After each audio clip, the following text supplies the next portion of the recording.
Assalamualaikum warahmatullahi wabarakatuh.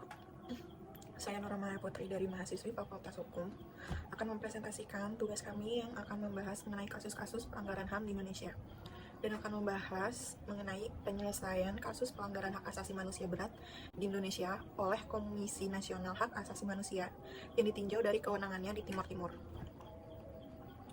Langsung saja untuk pembahasannya, Pancasila sebagai falsafah hidup bangsa Indonesia serta bab 5A, pasal 28A sampai pasal 28J Undang-Undang Dasar Negara Republik Indonesia tahun 1945 menjamin soal perlindungan HAM di Indonesia, yang kemudian dipertegas perlindungan serta penegakannya melalui Undang-Undang Nomor 39 tahun 1999 tentang hak asasi manusia dan Undang-Undang Nomor 26 tahun 2000 tentang pengadilan hak asasi manusia.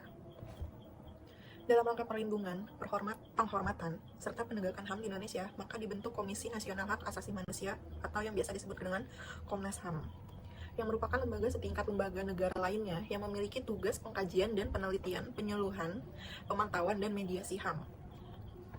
Salah satu kasus pelanggaran HAM berat di Indonesia yaitu pembumi hangusan di Timur Timur, yang telah mendorong dunia internasional agar dibentuk peradilan internasional atau biasa disebut International Tribunal bagi para pelakunya.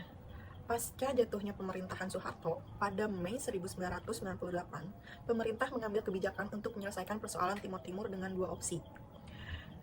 Dengan opsi yang pertama yaitu pemberian otonomi khusus, dan opsi kedua ialah dengan memisahkan diri dari Indonesia. Hasil jajak pendapat pada 30 Agustus 1999 menunjukkan bahwa 78,5% peserta jajak pendapat memilih Timur Timur melepaskan diri dari Indonesia. Pasca pengumuman hasil jajak pendapat tersebut, berkembang tindak kekerasan yang luas. Pembumi hangusan, penjarahan, dan pengungsian secara besar-besaran di wilayah Timur Timur. Kemudian, kasus pelanggaran HAM berat Timur Timur, walaupun telah terselesaikan, sangat menyisakan kekecewaan dari berbagai kalangan hingga dunia internasional. Dalam hal ini, Komnas HAM yang memiliki kewenangan melakukan penyelidikan membutuhkan keserasian dengan Kejaksaan Agung sebagai penyidik dan penuntut umum agar kewenangan tersebut dapat berjalan efektif. Hasil penyelidikan KPP HAM Timur Timur menjadi sia-sia karena tidak dapat dimanfaatkan dengan baik oleh Kejaksaan Agung, sehingga keadilan yang diharapkan hadir dari pengadilan HAM ad hoc Timur Timur urung terjadi. Sejarah panjang Timur Timur dengan Indonesia dibuka pada 28 November 1975 ketika Timor Leste resmi mendeklarasikan kemerdekaannya atas Portugal. Dengan invasi militer yang hanya berjarak 9 hari sejak deklarasi tersebut, Indonesia di bawah pimpinan Soeharto melakukan invasi militer yang berujung dengan aneksasi wilayah Timor Leste melalui Operasi Seroja. Wilayah ini kemudian dideklarasikan pada 27 Juli 1975 sebagai Provinsi Baru Indonesia. Sejak referendum dilaksanakan, terlebih setelah diumumkannya hasil referendum tersebut, berkembang tindak kekerasan yang luas, pembumi hangusan, penjarahan, dan pengungsian secara besar-besaran di wilayah Timur Timur. Desakan kuat masyarakat internasional dan PBB terhadap pemerintah untuk tanggung jawab atas peristiwa tersebut mendorong Komnas HAM sebagai pemangku kewenangan penyelidikan untuk membentuk KPP HAM Timur Timur pada tanggal 23 September 1999 berdasarkan Undang-Undang Nomor 39 Tahun 1999 tentang Hak Asasi Manusia dan Perpu Nomor 1 Tahun 1999 tentang Pengadilan HAM. KPP HAM menyimpulkan bahwa keseluruhan kejahatan terhadap kemanusiaan, langsung maupun tidak langsung, terjadi karena kegagalan Panglima TNI dalam menjamin keamanan dan pelaksanaan pengumuman dua opsi dari pemerintah. Untuk itu, Jenderal TNI Wiranto selaku Panglima TNI adalah memihak yang harus dimintai pertanggungjawabannya.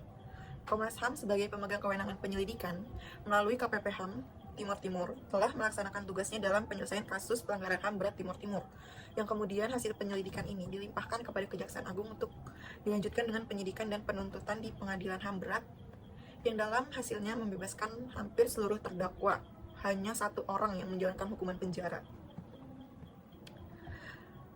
Kemudian lemahnya pengaruh Komnas HAM dalam perlindungan dan pemajuan HAM di Indonesia dapat kita temui dalam penyelesaian pelanggaran HAM berat Timur Timur. Dalam penyelesaian kasus Timur Timur tersebut, KPP HAM Timur Timur tidak bekerja maksimal sejak dari awal, dengan diamputasinya kasus yang diselidiki menjadi 5 kasus dari 670 kasus oleh Kejaksaan Agung. Teramputasinya nama-nama tersangka tersebut menunjukkan dugaan adanya manipulasi proses penyidikan dan memutus rantai komando dalam kebijakan yang dibuat oleh sipil dan militer yang berkuasa ketika itu. Kesimpulan yang saya dapat dan perlu saya tanggapi dari analisis kasus pelanggaran HAM yang saya sebutkan tadi ialah Komnas HAM yang seharusnya menjadi lembaga yang dibuat khusus untuk HAM masih sangat memerlukan penguatan kelembagaan dari dasar hukum yang ada, di mana dengan memperjelas status kelembagaan Komnas HAM agar memberikan kewibawaan terhadap lembaga lain.